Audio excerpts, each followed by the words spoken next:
Kasi nandito ulit tayo sa harap ng Kapitolyo ng Cavite, dito sa ginagawang new Capitol na Capitol building. So ayan po, at susukatin naman natin ngayon kung alamin natin kung gaano ka layo or ilang minuto ang tatakbuhin natin mula dito sa bagong Kapitolyo na ginagawa hanggang parating po tayo ng Sabang, Naik, sa Pagsibol, Pasinaya, saka sa Pagsinag. Kasi doon tayo na uwi. So ito na po, tumatakbo na tayo. So ito, ang kalsada po nito ay Governor's Drive. So pag dinidiretso po natin ito, papunta po ito siya ng Naik.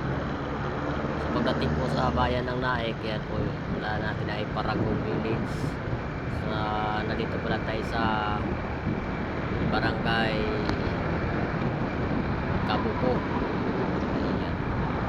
Madadaanan natin dito yung Kanggahan Elementary School, saka yung Notre Dame na eskwelahan. So dito kasi sa lugar po na ito, hindi siya masyadong matraffic. Hindi talaga yan dito matraffic, pero maluwag ang kalsada. Dahil medyo hindi pa naman gaanong marami dito yung mga establishment, hindi siya matraffic, kaya medyo mabilis ang biyahe dito. Pagkalagpas natin dito itong school na to, yung Notre Dame na to, medyo mabilis na ang biyahe natin dito. Dito lang talaga ito, sa harap nitong school na to mayroong checkpoint, pero wala naman sila ngayon. May ano lang dito, may police station kasi yan dyan, kaya lagi dyan may checkpoint. So ayan po, susubukan natin kung tingnan natin kung ilang minutes tayo bago makarating. Ayan po. So masilaw kasi alas 4:30 ng hapon to, at nagbawi tayo galing trabaho. So alas 4 ang out natin. Ayan po, gamit natin yung ating action camera. Ayan po, dahil wala tayong talagang cellphone, action camera ang gamit natin ngayon. Ayan, paket na tayo ng Kabuko. And dito medyo mabilis na biyahe dito mga kausi, dahil wala naman dito gaano sasakyan. Ayan. So tuloy-tuloy lang tayo sa ating paglalakbay sa pauwi ng ating bahay. At ito ang araw-araw nating dinadaanan sa ating pag-uwi. Ito yung nadadaanan natin, yung Kabuko Resorts. Yan, madaanan pa natin dito yung isang village. Ayan o. Dito, tuwid ang kalsada dito mga kausyo. Dito pwede kang tumakbo ng matulog dito. Tuwid lang yung kalsada at maluwag pa. Ayan, medyo mabilis ang biyahe. Kaya mabilis talaga ang biyahe dito sa pagka sa Naik ka na uwi, at dito ka dadaan, napakaluwag po. Pagka papunta ka rin mga Maragondon, Ternate, Batangas, kahit po Tagaytay, pwede rin dito. Pagka Tagaytay ka, pwede kang mag-Alfonso, Maragondon muna bago Alfonso. Yan, tapos pag-ahon mo Tagaytay na. Ito muna tayo at ayun, sinabi ko helmet, hindi ko pala nailak kanina. Ayun, helmet, tuloy-tuloy na tayo naman. Ito, sakop na ito ng dito ng Tansa, sa Barangay Tanawan, Tansa. Pero papunta pa rin to, hindi naman tayo bago ng ruta, hindi pa rin yun. Kaya lang sa kalagitnaan kasi ng 13 at saka Naik, mayroong sumingit na isang barangay ng Tansa. Ito yung barangay Tanawan, Tansa, Cavite. Ayan. Takbo natin ay 60 lang, 58, 60, ganun lang po. Dahil tumatakbo ng todo.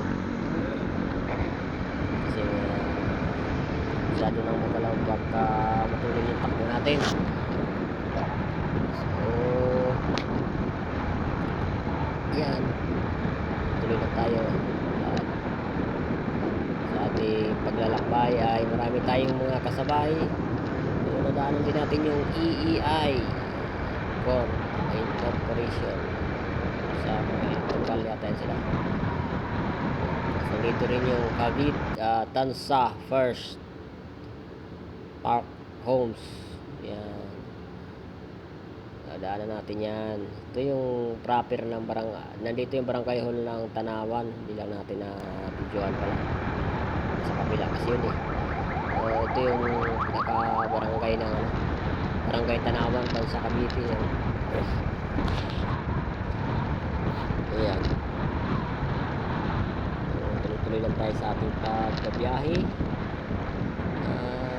Tatlong pugay lang tayo mga kausi, pero nakakatulog tayo. So walang cut po itong ating video. At sinusukat natin kung gaano ba, ilang minuto ba yung tatakbuhin natin mula sa Cavite Provincial Capital sa may 3 Silvestres, Cavite, papunta po ng Barangay Sabang sa Pasinaya Homes, sa Pagsibol at Pagsinag. Marami po nakatira dito. Marami tayong mga kababayan na nakatira dito. Isa na tayo dito sa nakatira din dahil buwan tayo ng bahay dito through Pag-ibig. Yan po. So mura lang kasi yung medyo affordable lang yung mga bahay dito. Pinakamababa dito sa amin ay nasa 2,000 plus lang. So 1, ganun. Kaso ngayon, ubos na po, wala na slot. Kung gusto mo kumuha ng bahay dito sa amin banda, mga pasalok na lang. Yan. So, shout out kay Ate Salvi na aking isa sa aking subscriber. Kasama namin dito. Laging nanood ng aking video. Yan. Tayo ngayon sa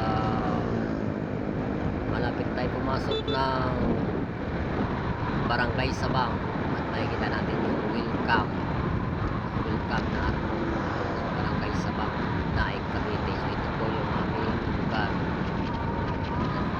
Nandito tayo sa Barangay Sabang. Yan. Arko Barangay Sabang. Hindi pa sila kailaw yun. Sa Naik tayo mga kausi at makikita natin yung video. Marami ng mga establishment dito sa lugar na to yung ginagawa pa lang.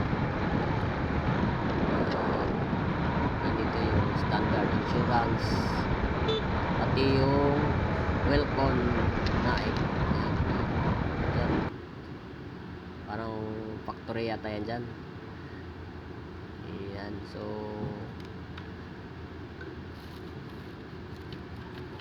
ito yung ating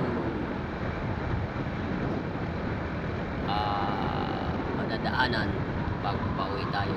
Napakalawag, diba? Walang ka-traffic dito mga kasi anytime walang traffic dito. Dito palagi, hindi kagaya dun sa may kabila sa Tansa Naik Road.